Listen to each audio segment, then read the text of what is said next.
Hey, Bourbon family. Happy Friday.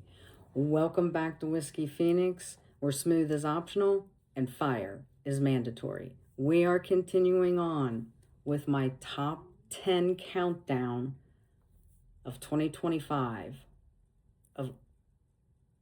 for bourbon. Now, I would have given anything to have this actual bottle, but it was just one of those things that, again, they dropped it and I wasn't able to get out to go and get it.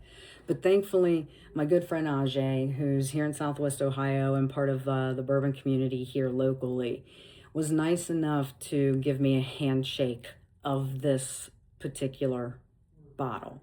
So coming in at number 6 is Bardstown Cathedral. Holy moly. I think even if I would have got a hold of the bottle, it probably would be gone by now. It was that good. Comes in at 110.1 proof. It is a blend of straight bourbons finished in French oak barrels. Now, for me, when I was doing the nose on this one, I got a lot of dark cherry right away up front, followed by some cinnamon and even that oak from the French oak barrel. On the palate, that gave way to the dark cherry on the nose, gave way to, it was there on the palate as well. I got some baking spices, it was slightly peppery, and I also got some creme brulee on the palate where this was concerned. The finish on this was just marvelous. It was long, it lingered, those dark fruits stayed with you from the nose to the palate to the finish. The toasted oak really came through on the finish as well, along with some baking spice and some vanilla.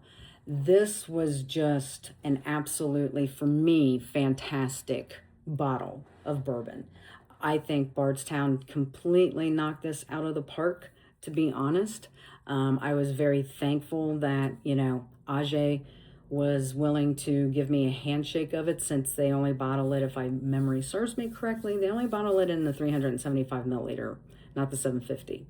So I was very happy that he was kind enough to share some of his bottle with me.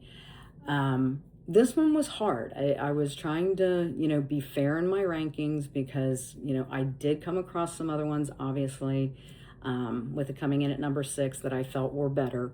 So, but there was no way it wasn't gonna, make it into my top 10. And it's just there on the outskirts of the top 5. So there you have it, Bourbon family. Coming in at number 6 for my top 10 2025 bourbons is Bardstown Cathedral. Have you had the Bardstown Cathedral? If you have, drop in the comments and let me know what you think of it. I'd like to see if you guys think it's just as good as I'm hyping it up to be. I completely lost my train of thought. And you guys know I'm going to be as honest with you guys as possible. Oh, yes, I know where I was going next. So tomorrow we get into the top 5 bourbons for me of 2025. Now, what I've decided to do is I'm going to release the top 5 bourbon, but I'm also at the same time, in conjunction, I'm going to start counting down my top 5 distilleries for 2025 as well.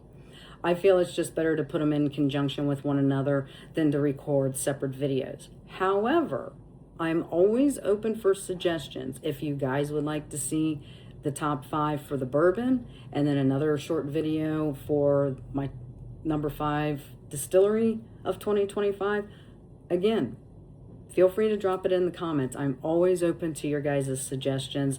I'm new at this. This is my first top 10 that I've been able to do, closing in on my first full year of bourbon. So I'm interested to see what you guys would like to see. I don't have a problem recording 2 different videos. I just figured I'd knock one out at a time. But maybe I do record 2 different videos because that gives me a chance to talk a little bit more about the distillery and try and keep these in a like 5 to 7 minute time frame. So let me know what you think, fam. Drop it in the comments for me. As always, if you are going to partake on this happy Friday, as always, please drink responsibly. And remember, stay sharp, stay burning, rise again, and I'll see you in the next one.